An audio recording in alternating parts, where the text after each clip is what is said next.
Neemias, capítulo 13. Separação dos estrangeiros. A lei de Moisés estava sendo lida em voz alta para o povo. Então chegaram ao trecho que diz que nunca seria permitido que nenhum amonita ou moabita se juntasse ao povo de Deus. Isso porque o povo de Amon e o de Moabe não haviam dado comida nem água aos israelitas na sua viagem, quando saíram do Egito. Em vez disso, esses dois povos haviam pago a Balaão para amaldiçoar o povo de Israel. Mas o nosso Deus virou a maldição em bênção. Quando os israelitas ouviram a leitura dessa lei, eles expulsaram os estrangeiros do meio deles. As reformas de Neemias. Antes desses acontecimentos, o sacerdote Eliasibe, que era o encarregado dos depósitos do templo, havia se ligado com Tobias por laços de parentesco. Por isso, havia deixado que Tobias usasse uma sala grande, onde antes eram guardadas as ofertas de cereais e de incenso, os objetos usados no templo, as ofertas para os sacerdotes e a 10ª parte dos cereais, do vinho e do azeite, dados para os levitas, para os músicos e para os guardas do templo. Porém, quando isso aconteceu, eu não estava em Jerusalém, porque no ano 32 do reinado de Artaxerxes, da Babilônia, eu havia voltado para lá, a fim de dar ao rei um relatório. Mas, depois de algum tempo, ele deixou que eu voltasse.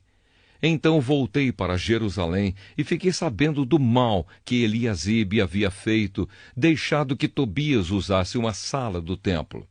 Eu fiquei tão furioso que joguei todos os móveis de Tobias para fora da sala. Depois, dei ordem para que a sala fosse purificada e que os objetos do templo, as ofertas de cereais e o incenso fossem colocados ali de novo. Eu soube também que os músicos do templo e outros levitas haviam saído de Jerusalém e voltado para suas fazendas, porque o povo não estava dando o suficiente para o sustento deles. Então repreendi as autoridades por deixarem que o templo ficasse abandonado. Depois trouxe de volta para o templo os levitas e os músicos, e os coloquei de novo nos seus postos. Aí todo o povo de Israel começou de novo a trazer para os depósitos do templo a 10ª parte dos cereais, do vinho e do azeite. Eu encarreguei de tomar conta dos depósitos os seguintes homens: o sacerdote Selemias, Zadoque, o escrivão, e um levita chamado Pedaías. E como ajudante deles pus Anã, filho de Zacur e neto de Matanias. Eu sabia que podia confiar nesses homens e que eles seriam honestos na divisão dos mantimentos com os seus colegas de trabalho. Ó meu Deus, lembra de todas essas coisas que eu tenho feito pelo teu templo e pelo seu serviço. Naqueles dias eu vi que em Jerusalém havia gente que no sábado pisava uvas para fazer vinho. Outros, no sábado, carregavam os seus jumentos de cereais, vinho, uvas, figos e outras coisas e levavam para dentro de Jerusalém. Então dei ordem para que não vendessem nada no sábado. Alguns homens da cidade de Tiro, que moravam em Jerusalém, traziam peixes e todo tipo de mercadorias à cidade para vender ao nosso povo no sábado. Então eu repreendi as autoridades dos judeus e lhes disse: vejam só que coisa errada vocês estão fazendo. Vocês estão profanando o dia do sábado. Foi por isso mesmo que Deus castigou os seus antepassados, deixando que esta cidade fosse destruída. E agora vocês insistem em profanar o sábado, fazendo com que assim Deus fique ainda mais irado com Israel. Portanto, ordenei que os portões da cidade fossem fechados antes que começasse cada sábado. Logo que fosse ficando escuro e que não fossem abertos de novo até que o sábado terminasse. E coloquei alguns dos meus homens nos portões para que nenhuma carga fosse levada para dentro da cidade no sábado. Uma ou duas vezes, os negociantes que vendiam todo tipo de mercadorias passaram a noite de sexta-feira fora das muralhas da cidade, mas eu os avisei. Não adianta vocês passarem a noite do lado de fora das muralhas, esperando pela manhã. Se vocês fizerem isso de novo, eu usarei a força. Daí em diante, eles não voltaram mais no sábado. Eu mandei que os levitas se purificassem e fossem guardar os portões para termos a certeza de que o sábado seria conservado santo.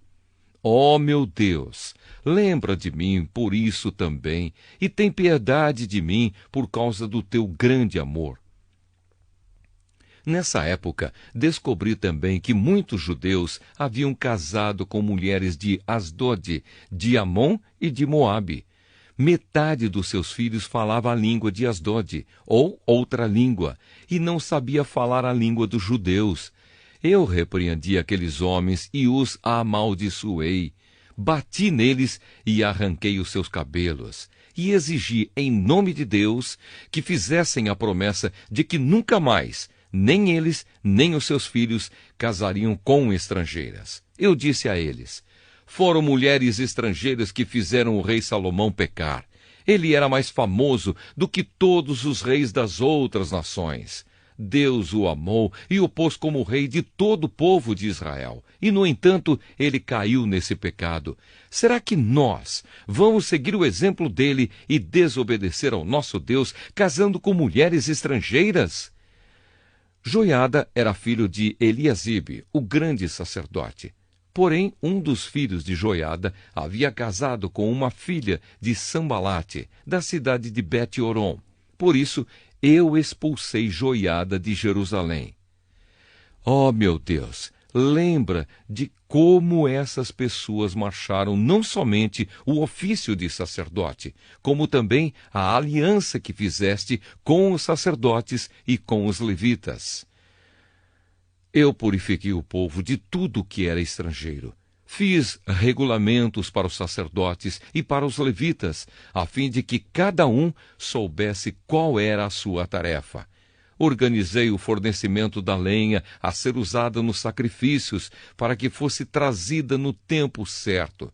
E fiz regulamentos a respeito das ofertas, dos primeiros cereais e das primeiras frutas colhidos pelo povo.